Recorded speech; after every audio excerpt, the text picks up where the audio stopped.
What up? It's time for the Week 8 preview show. What's up, everybody?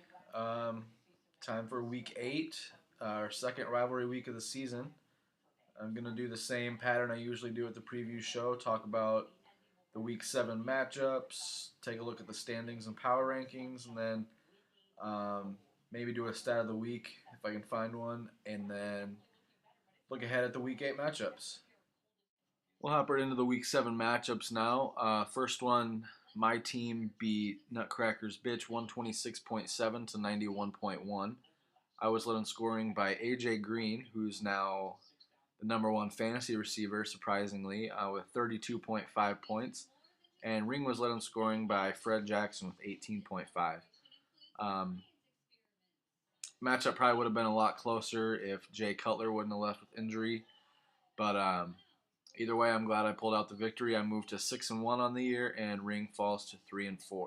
Our second matchup of Week 7 was Malm's team beating Katie's team. You're in trouble 176.7 to 95.5.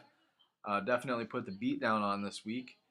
Um, Pretty good showing by Malm's team. He was led in scoring by Vincent Jackson with 40.8 points, which is one of the better performances of the season so far.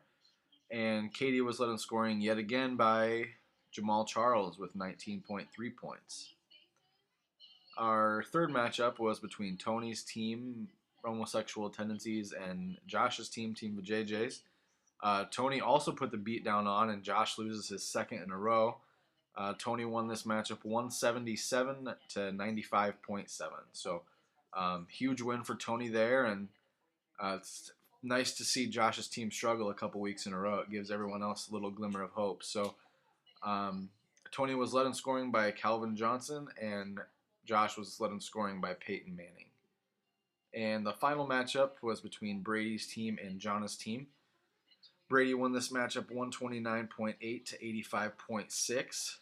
Brady finally got on the winning track, so we'll have to see if he can keep that going. Unfortunately, he's against me this week, so maybe you can wait another week to keep on winning. But anyways, Brady was led in scoring by Matt Forte with 33.9, and John was led in scoring by Aaron Rodgers with 23.6. Here's a look at the Week 7 standings. In the East Division, I'm still at the top.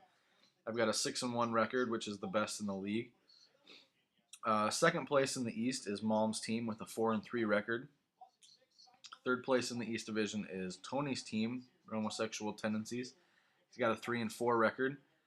And wrapping up the East with a 2-5 record is Brady's team. My other team is worse. So I've got a 2-game lead with 6 regular season games left. So I'm feeling pretty good about that. In the West Division, we have a 2-way tie for first again this week between Josh and Katie. Both have a 4-3 record, but Josh would take the tiebreaker since he has scored more points this season. In third place in the West, we've got Ring's team, Nutcracker's Bitch, with a 3-4 record, so he's only a game out and can make a move if he gets a little momentum. And wrapping up the West is Brothel Nutcracker at 2-5. Here's a look at the Week 7 power rankings. Yet again, there is no change to the top spot. Josh is still in first. He does have a 4-3 record, but he has scored just over 1,000 points. So he's still in first, but I can definitely see my team, who's now in second place, hopefully making the climb and take over the top spot. I have a 6-1 record, but I haven't scored nearly as many points as Josh this season. So, like I said, hopefully I can overtake that spot sometime soon. In third place in the power rankings, dropping one spot from last week, is Katie's team. You're in trouble with a 4-3 record. Also with the 4-3 record is Malm's team, Show Me Your TDs. He had a pretty huge victory over the weekend, so no surprise to see him jump up a spot there. In fifth place, we have Tony's team, Homosexual Tendencies, up 2 spots from last week. He also had a pretty huge victory, so that's why he's moved up to 5th from 7th last week. In 6th place, we have Brady's team. My other team is worse. He still scored the second most points in the league, but he also has a 2-5 record, so he remains at 6th this week, but I wouldn't be surprised in the coming weeks to see him climb up the power rankings a little bit. In 7th place, dropping 3 spots from last week, is Ring's team, Nutcracker's Bitch. And wrapping up the power rankings in 8th place is Jonna's team, Brothel Nutcracker. Now it's time for the Week 7 stat of the week. As I had mentioned earlier, Tony beat Josh this weekend by a score of 177 to 95.7. Josh was led in scoring by Peyton Manning with 26.3 points, and Tony actually had three players that scored more than that. Those three players were Calvin Johnson with 41.5, Andrew Luck with 30, and Harry Douglas, who's picked up a lot of slack for Julio Jones and Roddy White. He's got 27.9 points.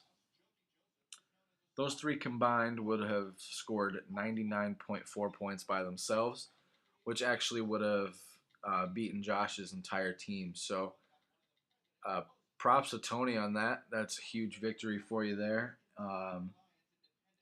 Hopefully you can keep that going. I've been kind of riding the struggle bus this year, so hopefully you can keep that going and get some victories. And anytime the team that's in first in the power rankings goes down, that makes the rest of the league happy. So thanks for that, and that is the Week 7 stat of the week.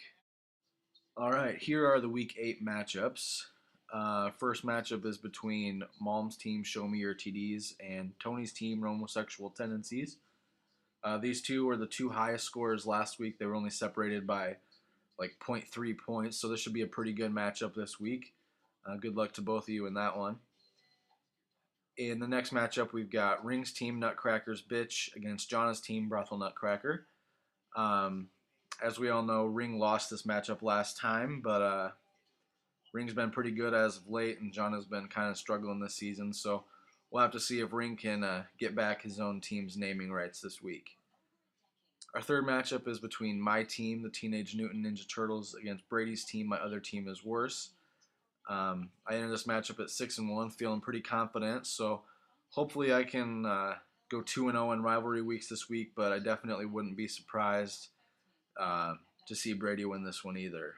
And probably the biggest matchup of the week is between Katie's team, You're in Trouble, against Josh's team, Team VJJ's.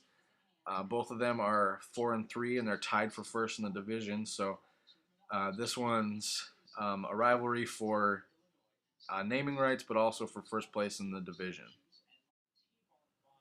All right, that'll probably do it for the Week 8 preview show.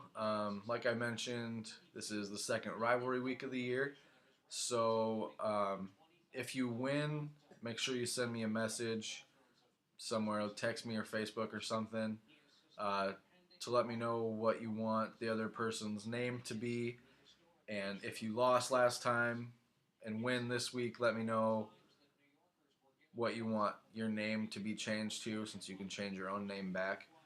So just let me know what you want to do if you win. Good luck to everybody in the rivalry weeks.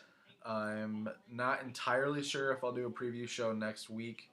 I'm going to be traveling for work, so that's kind of up in the air right now. So we'll see if I get a preview show up. If I do, I will see you next week. But if not, I will be back for the Week 10 preview show. So good luck to everybody in the second rivalry week.